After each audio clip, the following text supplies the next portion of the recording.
The letter had been explicit in its requirements. Samuel Garrett, a wealthy rancher in Wyoming, was seeking a mail-order bride.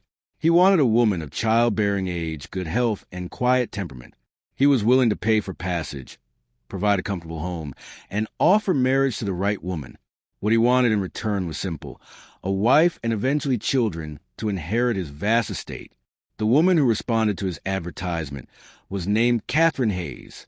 She was 24 years old, from Philadelphia, and claimed to be a widow, her husband having died in a tragic accident 2 years prior. She wrote eloquent letters expressing her desire for a fresh start in the West, for the stability of marriage, and for the opportunity to build a family. Samuel was captivated by her letters. He sent passage money. He prepared his ranch house for her arrival. He imagined the future they would build together. What he was not prepared for was a reality that stepped off the stagecoach in Wyoming in the spring of 1890. Catherine was 7 months pregnant. Samuel stood at the station, watching as a beautiful woman descended from the coach, one hand pressed against her swollen belly, her face carrying an expression of mingled hope and desperate fear. And in that moment, before she even saw him, Samuel understood that everything she had written to him had been a careful construction of lies. "Mr. Garrett?" she asked when she spotted him, her voice trembling slightly. "Miss Hayes," he replied, his tone carefully neutral. "Or perhaps I should say Mrs. Hayes, given the child you're carrying." Catherine's face went pale. "I can explain," she said immediately. "Please, I know this is what you expected, but I need to—" "Not here," Samuel interrupted, aware of the curious stares from other travelers. "Let's go to the ranch. We'll discuss this there." The ride to the ranch was silent and tense. Catherine sat across from Samuel in the carriage, one hand protective over her belly, clearly terrified of what his response would be. Samuel stared out the window, his mind spinning with questions and the bitter realization that he had been deliberately deceived. When they arrived at the ranch, Samuel brought Catherine inside and gestured for her to sit. Then he asked the question that everything hinged on: "Whose child is it?" Catherine took a shaky breath. "His name was James," she said quietly. "He was a soldier stationed near Philadelphia. We were in love. He promised to marry me. We were intimate before the wedding, and I became pregnant. But before we could marry, he was transferred to Arizona. He said he would send for me, that we would be reunited, that everything would be fine." She paused, her voice breaking. "I waited for 3 months," Catherine continued. "I wrote letters that went unanswered. I finally discovered that he had married someone else, a woman from Arizona. He abandoned me and our child without explanation or apology. My family discovered I was pregnant. They were furious. They refused to acknowledge the child or help me. I became nobody. No respectable household would employ me. I had nowhere to go and no way to support myself or my baby." She looked directly at Samuel, tears streaming down her face. "I saw your advertisement," she said, "and I thought if I could get to the West, if I could find someone willing to accept me and my child, we could have a chance at life. So I lied. I said I was a widow. I made up a story that would make me seem acceptable. I'm sorry. I'm so sorry. But I was desperate, and I had nowhere else to turn." Samuel felt multiple emotions warring within him: anger at the deception, sympathy for her desperation, concern for the unborn child, and something else he couldn't quite name. "What will you do now?" he asked finally. "If I send you back, what will you do?" "I don't know," Catherine said, and her voice was hollow with genuine hopelessness. "I have no money, no family, no prospects. I suppose I'll end up in a brothel, or die trying to survive on the street. But at least I tried. At least I gave my child a chance."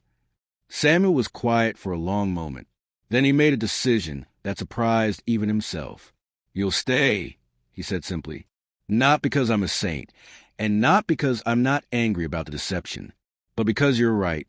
You deserve a chance, and so does your child. We'll marry as planned. I'll claim the child as my own. But understand this, Catherine. This marriage will be based on honesty from this point forward. No more lies. No more pretense. Are we clear?" Catherine stared at him in disbelief. You're not sending me away?" No, Samuel said, but I need to understand something. The child's father, this James, do you still love him? Catherine was quiet for a moment. I love who I thought he was, she said finally, but that man doesn't exist. The real James is someone who abandoned me and his own child without a backward glance. I don't love him. I'm angry at him. I'm heartbroken by him. But I don't love him anymore. They were married quietly, with minimal fanfare. And when Catherine's son was born 2 months later, a healthy boy she named Daniel, Samuel was present in the room, supporting her through the labor, and he held the newborn first, before Catherine even had a chance to hold him. "This is my son," Samuel said firmly, looking at the midwife as if daring her to contradict him. "His name is Daniel Garrett. He is my heir." Catherine watched this man, whom she had deceived, whom she had expected to reject her, claim her child as his own with absolute conviction, and something shifted in her understanding of what love could be. Over the following months, Samuel proved that his commitment was genuine. He cared for Daniel with the tenderness of a biological father. He woke with Catherine for night feedings. He taught the boy to ride before he could even walk properly. He spoke of Daniel as my son without irony or hesitation. But something was building beneath the surface, something that would eventually shatter their carefully constructed peace. 3 years after Daniel's birth, a soldier arrived at the ranch. He was weathered and scarred, but his face was unmistakable to Catherine. It was James, Daniel's biological father. "I'm looking for Catherine Hayes," the soldier said to Samuel, not recognizing him as Catherine's husband. "I was stationed in Philadelphia years ago. I had a relationship with her. I recently learned she was pregnant when I left. I need to find her. I need to explain." Samuel felt his entire world tilt. He brought James inside, where Catherine was playing with 3-year-old Daniel in the parlor. The moment Catherine saw James, her face went white. "You," she said, her voice cold and controlled. "You have some nerve showing up here after all these years." "Catherine," James said, his expression desperate, "I didn't know you were pregnant. My commanding officer transferred me without warning. I tried to find you. I wrote letters that were never answered. I looked for you when I came back to Philadelphia, but your family wouldn't tell me where you'd gone. When I finally learned the truth, that you'd been pregnant, I came west to find you. I want to make this right. I want to be a father to my son." Samuel watched this scene unfold, and he understood the full scope of the complication. Catherine had told him the truth. James had abandoned her without explanation. But James was telling a different truth. He had tried to find her, had been kept from her by circumstance and her family's interference. The real question was, what would happen now? Samuel turned to Catherine. "What do you want?" he asked simply. Catherine looked at James, the man she had once loved, the father of her biological child. Then she looked at 3-year-old Daniel, who was watching the adults with a confused expression of a young child sensing tension without understanding it.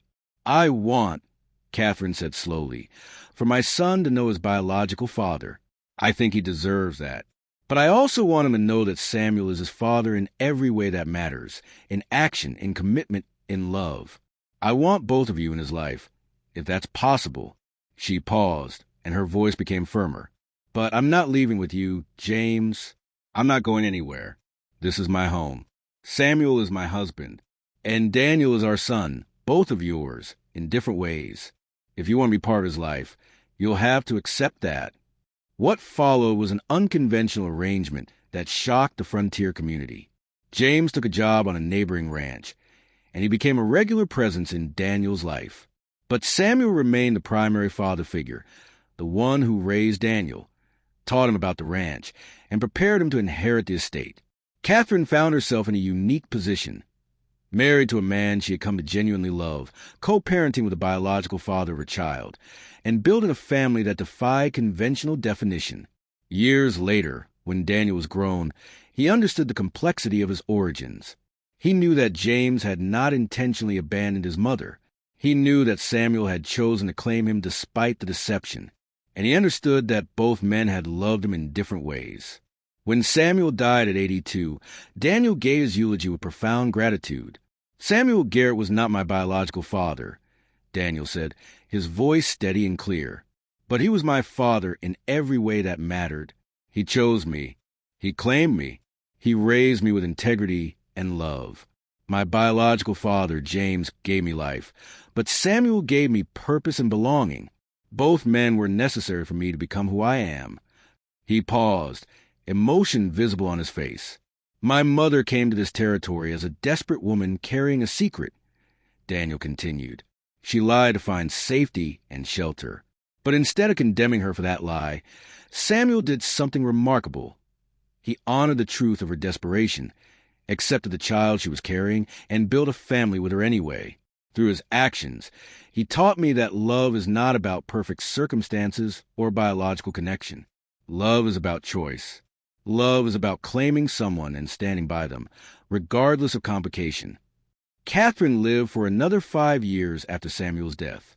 In her final years, she wrote letters to young women in situations similar to her own, desperate, pregnant, alone, and seemingly without hope.